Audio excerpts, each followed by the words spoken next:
When you think about the events that truly shaped America, you have to talk about the Civil War. It was more than just a war. It was a brutal, bloody conflict that pitted brother against brother and cost hundreds of thousands of lives. But to really get why it happened, we have to look beyond the battlefields, into the deep, painful fractures that literally split the nation in two. So that brings us to the big question, the one historians have been wrestling with forever. Was the Civil War inevitable? Could it have all been avoided? Well, to even start to figure that out, we need to dig into the divisions that were pushing the country right to the edge of collapse. You know how they say it only takes one spark to start a forest fire? Well, for the Civil War, that spark was a tiny federal fort sitting in the harbor of Charleston, South Carolina. This was the flashpoint. This is where years and years of tension finally and violently boiled over. And things went from bad to worse fast. On March 4th, you have the newly elected Abraham Lincoln giving his first big speech, and he basically draws a line in the sand. He says the government is going to hold, occupy, and possess all its property. The problem? Fort Sumter was in South Carolina, and South Carolina had already declared it was leaving the Union.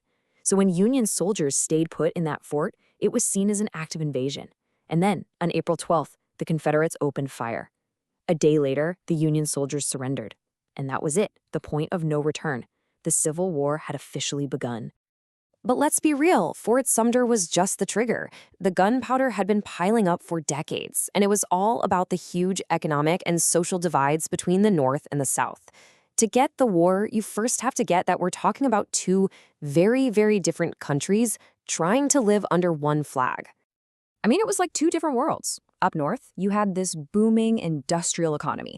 It was all about factories, cities, and wage labor. They wanted a strong central government that would put tariffs, basically taxes, on imported goods to protect their new industries from cheaper foreign competition. The South? Completely the opposite.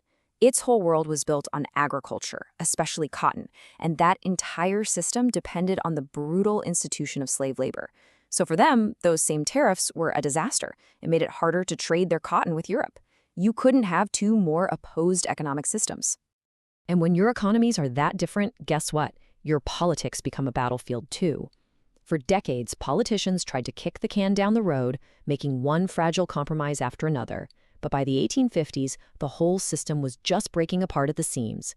They were no longer arguing about things you could negotiate.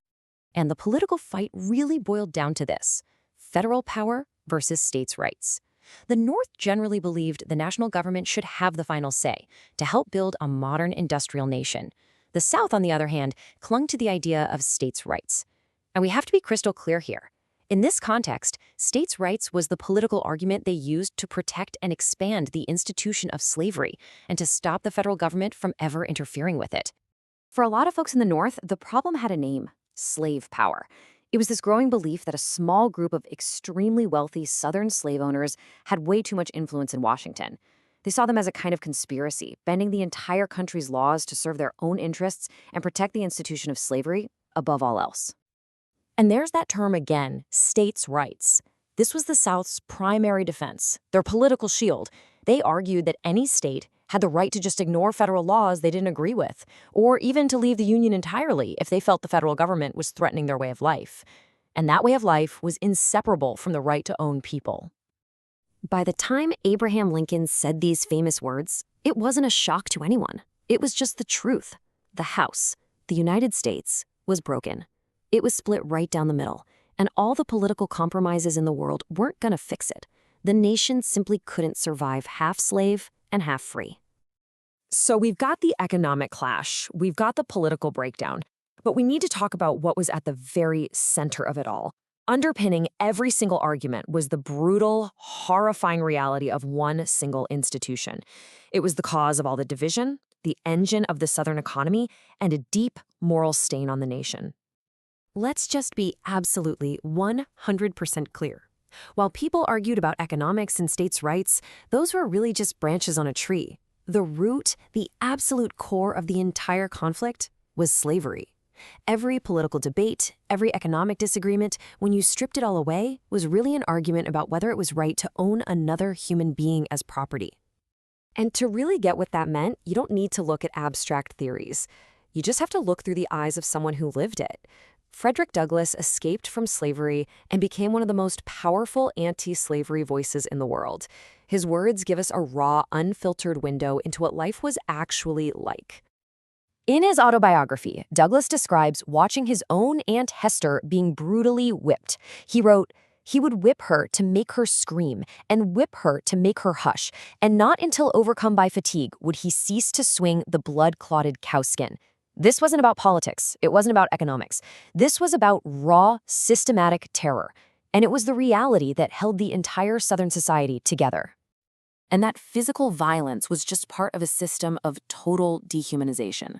Douglass details how people were given just enough food to work, a couple of coarse shirts and pants for the year, and children were often left naked. There were no beds. People slept on cold, damp floors. Every single aspect of their existence was designed to strip them of their humanity, to break their spirit, and to maintain absolute control. So the war ends. Slavery is abolished. The Union is preserved. But the hateful ideology that caused it all, that didn't just disappear when the soldiers went home. The questions that the war forced America to confront, well, they never really went away. Look at this. This is a piece of rope, and the note calls it a souvenir. It was used by a mob to lynch a man named Matthew Williams decades after the Civil War was over. And it says that thousands of people, even children, came and took a piece home with them. This is chilling proof that the war on the battlefield ended, but the racial violence at the heart of the conflict just took on new, horrific forms. So we come all the way back to that first question. Was the war inevitable? Looking at how deeply divided the country was, maybe it was. But something like this forces us to ask an even tougher question. The fighting stopped in 1865, but the conflict over the soul of America, the one that started the war in the first place, well, that's a question we're still grappling with today.